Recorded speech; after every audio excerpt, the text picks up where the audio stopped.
नमस्कार। Hindi educational channel में मैं आपका स्वागत करता हूं। आज मैं आपके समक्ष पूर्व प्रधानमंत्री स्वर्गीय अटल बिहारी वाजपेयी द्वारा रचित कदम मिलाकर चलना होगा शीर्षक कविता को लेकर उपस्थित हुआ हूं। एक वीडियो के रूप में मैंने इस कविता को 2 भागों में बांटा है। पार्ट 1 वीडियो में मैं इस कविता का केंद्रीय भाव या मूल भाव या सार या सारांश को प्रस्तुत करना चाहता हूं, जबकि पार्ट 2 वीडियो में मैं इस कविता का शब्दार्थ सहित स्वप्रसंग व्याख्या को अत्यंत ही सरल भाषा में प्रस्तुत करना चाहता हूं। तो आइए अब मैं पार्ट 1 वीडियो के रूप में इस कविता का केंद्रीय भाव या मूल भाव या सार या सारांश को अत्यंत ही सरल भाषा में प्रस्तुत करने की कोशिश करता हूं। इसे आप ध्यान देकर सुनिएगा। भारत रत्न प्राप्त अटल बिहारी वाजपेयी जी का सामान्य परिचय। भारतीय इतिहास में भारत रत्न प्राप्त अटल बिहारी वाजपेयी जी आज किसी परिचय के मोहताज नहीं हैं। ये हमारे देश के 3 बार बनने वाले पूर्व प्रधानमंत्री थे। यही नहीं, अटल बिहारी वाजपेयी जी एक कुशल राजनीतिज्ञ होने के साथ साथ एक सिद्ध कवि, पत्रकार तथा एक प्रखर वक्ता भी थे। इनका जन्म 25 दिसंबर सन 1924 ईस्वी को मध्य प्रदेश के ग्वालियर जिले में एक मध्यम वर्गीय परिवार में हुआ था।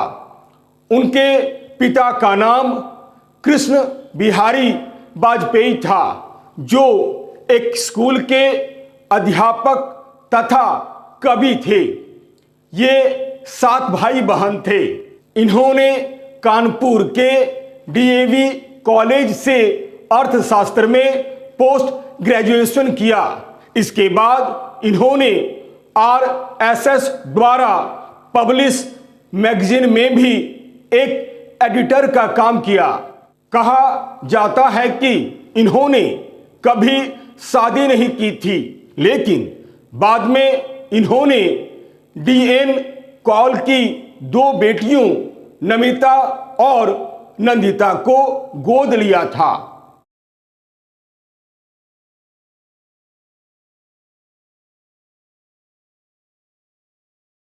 दुर्भाग्यवश इनको सन 2009 ईस्वी में एक दौरा पड़ा, जिसके बाद वे बोलने में असक्षम हो गए थे।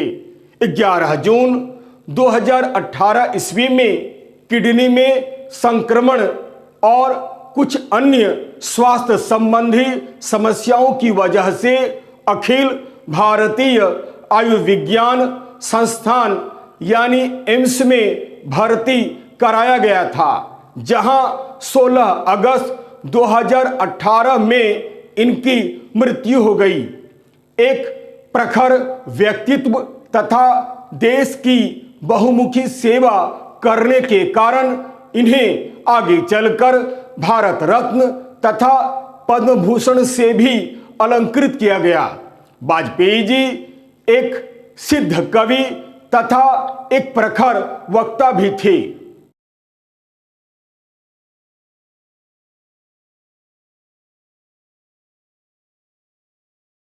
प्रमुख कृतियां मेरी 51 कविताएं, रग रग हिंदू मेरा परिचय, मृत्यु या हत्या, अमर आग है, बिंदु बिंदु विचार, कुछ लेख कुछ भाषण, राजनीति की रफ्तीली राहें आदि।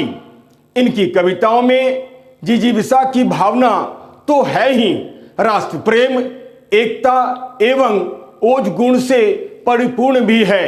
इन्होंने अपनी ओज गुण से परिपूर्ण कविताओं के द्वारा जहां एक ओर देशवासियों में देश प्रेम के भाव को जगाया है, वहीं दूसरी ओर सदैव एकता के सूत्र में बंधकर रहने का संदेश भी दिया है।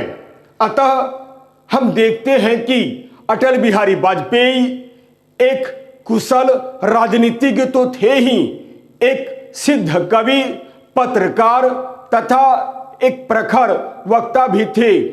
ये हमारे देश के पहले प्रधानमंत्री थे जिन्होंने संयुक्त राष्ट्र संघ में हिंदी में भाषण देकर भारत को गौरवान्वित किया था।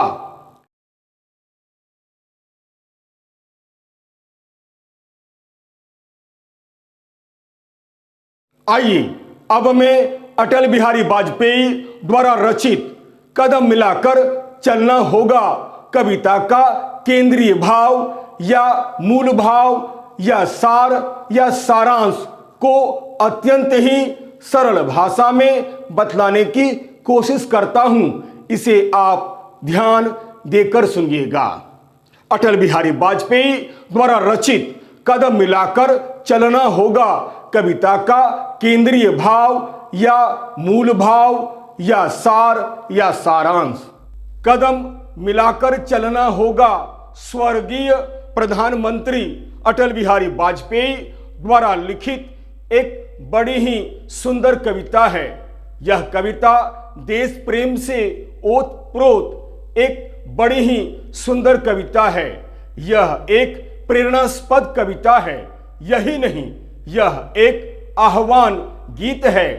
इस कविता के माध्यम से इन्होंने बतलाया है कि जीवन में सफलता प्राप्त करने के लिए संघर्ष करना बहुत आवश्यक होता है। अतः इससे न तो हमें घबराना चाहिए और न ही डरना चाहिए, बल्कि हमें सदैव संघर्ष करते हुए आगे बढ़ना चाहिए।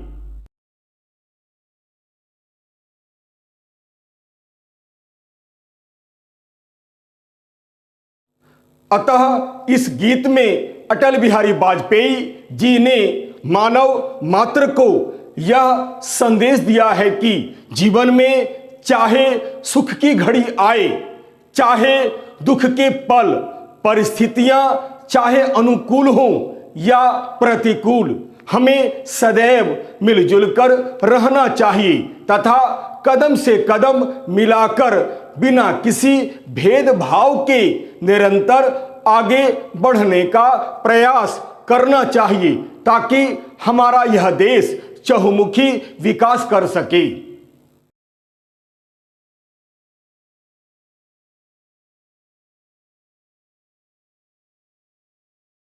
कवि कहते हैं कि यदि हम चाहते हैं कि हमारा कल यानी आने वाला समय बेहतर हो तथा हर प्रकार से सुखद व आनंददायक हो, तो हमें मिलजुल कर बिना किसी भेदभाव के हर प्रकार से संघर्ष करना चाहिए और आगे बढ़ना चाहिए। यही तो जीवन है। जीवन एक संघर्ष है। हमें सदैव यह याद रखना चाहिए कि यदि एक बेहतर कल के लिए मार्ग में भिन्न भिन्न प्रकार की कठिनाइयां आती है तो बेशक आए, कारण यही तो जीवन है। अतः हमें उससे बिना डरे व घबराए निरंतर आगे बढ़ना चाहिए। इन्हें दूर करना ही हमारा एकमात्र लक्ष्य होना चाहिए। पूरी कविता में कवि ने शुरू से लेकर अंत तक देशवासियों से केवल यही प्रार्थना की है तथा एक साथ चलने के लिए अनुरोध किया है।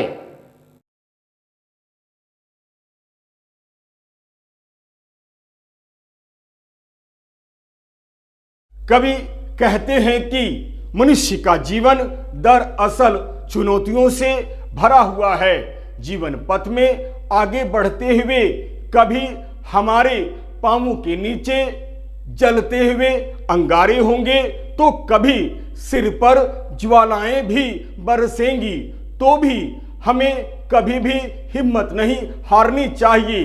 न तो हमें इन्हें देखकर घबराना चाहिए और न ही डरना चाहिए, बल्कि हमें सदैव आगे बढ़ना चाहिए। एक बेहतर कल के लिए यह बहुत ही आवश्यक होता है। अतः हाथ से हाथ मिलाकर, कदम से कदम मिलाकर, मिलजुल कर, हंसते हंसते सदैव आगे बढ़ते रहना चाहिए।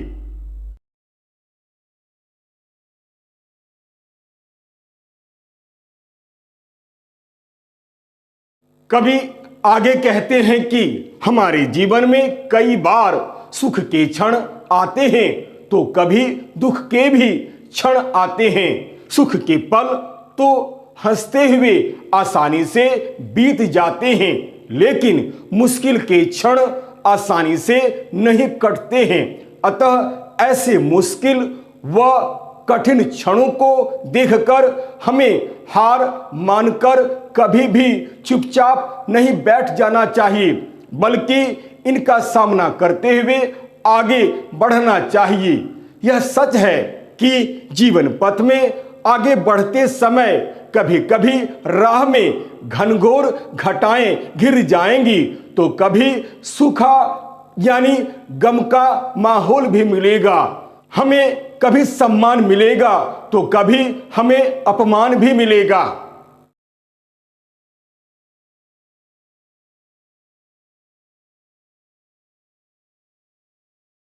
कभी हमें हंसी खुशी का वातावरण मिलेगा तो कभी हमें दुख या कष्ट झेलने पड़ेंगे। अर्थात मार्ग में चाहे हरी भरी धरती का सुख भोगने को मिले अथवा उजाड़ स्थिति में कष्ट सहना पड़े, अर्थात चाहे मार्ग में बढ़ते हुए कैसी भी परिस्थिति हमें क्यों न मिले, हर हाल में हमें साहस और बहादुरी के साथ सर उठाकर उसका सामना करना चाहिए और आगे बढ़ना चाहिए।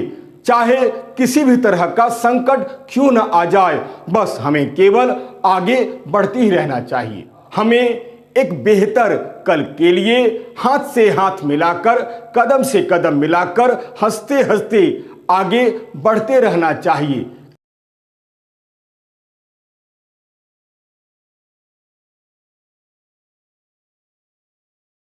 कवि आगे कहते हैं कि हमारा जीवन सुख दुख के मेल से बना हुआ है। जीवन पथ में आगे बढ़ते हुए कभी हमें राह में उजाला मिलेगा तो कभी अंधेरा, अर्थात किसी का प्यार मिले या किसी का धुतकार या घृणा, जीवन में हार मिले या क्षणिक जीत, अर्थात स्थिति सामान्य हो या असामान्य, अर्थात चाहे हमें कुछ खोना ही क्यों न पड़े, हमें कभी भी इसकी परवाह नहीं करनी चाहिए, बल्कि हमें इन क्षणों में हार न मानकर कभी भी चुपचाप नहीं बैठकर सदैव आगे बढ़ते रहना चाहिए, बल्कि इनका सामना करते हुए एक साथ कदम से कदम मिलाकर आगे बढ़ते रहना चाहिए।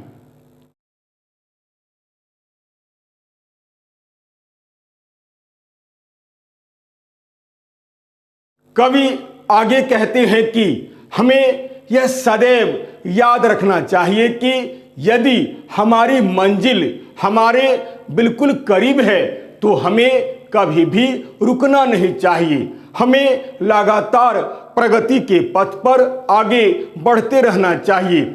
उसमें इसके आरंभ और समाप्ति का ख्याल हमें बिल्कुल ही करना चाहिए। हमें सदा प्रसन्न रहना चाहिए और मार्ग में आने वाली बाधाओं को दूर करने का प्रयास करना चाहिए तथा आगे बढ़ते समय हमारे चेहरे पर कभी भी श्रम से थकान का नामो निशान नहीं आने देना चाहिए।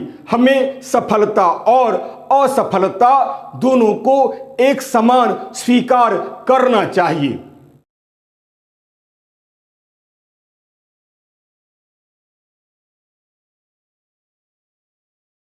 अर्थात हमारे लिए सफलता और असफलता दोनों एक जैसी होनी चाहिए। हमें अपना सर्वस्व न्यौछावर करने पर भी किसी तरह की कोई लालसा नहीं रखनी चाहिए। हमें बिल्कुल वर्षा ऋतु की तरह सब पर अपना सब कुछ न्यौछावर करते रहना चाहिए।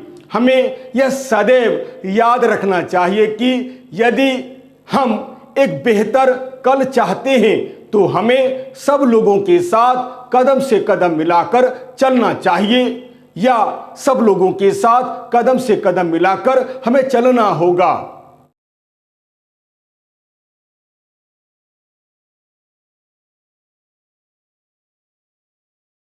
कवि अटल बिहारी वाजपेयी अंतिम पंक्तियों में कहते हैं कि हे मनुष्य, जीवन पथ में आगे बढ़ते समय हमें भले ही कांटों से भरा हुआ जीवन अर्थात कष्टों से भरा हुआ जीवन क्यों न जीना पड़े, तो भी हमें इसकी चिंता नहीं करनी चाहिए। हमें निरंतर आगे बढ़ते रहना चाहिए, बल्कि हमें बिना शिकायत किए हुए सदैव आगे बढ़ना चाहिए। हमें सदैव अपना तन मन दूसरों की भलाई के लिए न्यौछावर कर देना चाहिए। हमारा कल बेहतर तभी होगा जब हम सदैव एक साथ कदम से कदम मिलाकर आगे बढ़ेंगे, भले ही इसके लिए हमें जीवन का सर्वस्व बलिदान क्यों न कर देना पड़े।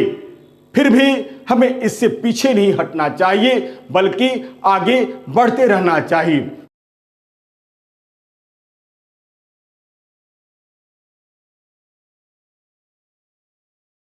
इस तरह हम देखते हैं कि कदम मिलाकर चलना होगा कविता हमारे देश के पूर्व प्रधानमंत्री अटल बिहारी वाजपेयी द्वारा रचित एक बड़ी ही सुंदर कविता है। पूरी कविता में उन्होंने देशवासियों से आह्वान किया है कि वे देश की उन्नति और प्रगति के लिए एक दूसरे के साथ मिलकर आगे बढ़े। इसके लिए भले ही उन्हें अनेक कठिनाइयों का सामना क्यों न करना पड़े, फिर भी वे उसकी बिल्कुल चिंता न करें। यदि हम चाहते हैं कि कल हमारा बेहतर हो तथा हर प्रकार से सुखद व आनंददायक हो, तो हमें मिलजुल कर हर प्रकार से संघर्ष करना पड़ेगा और आगे बढ़ना होगा। यही नहीं, यदि उन्हें अपना सब कुछ न्यौछावर भी करना पड़े तो भी वे प्रगति के मार्ग में बढ़ने से न हिचकें। यही इस कविता का मूल भाव है, यही इस कविता का सार या सारांश है।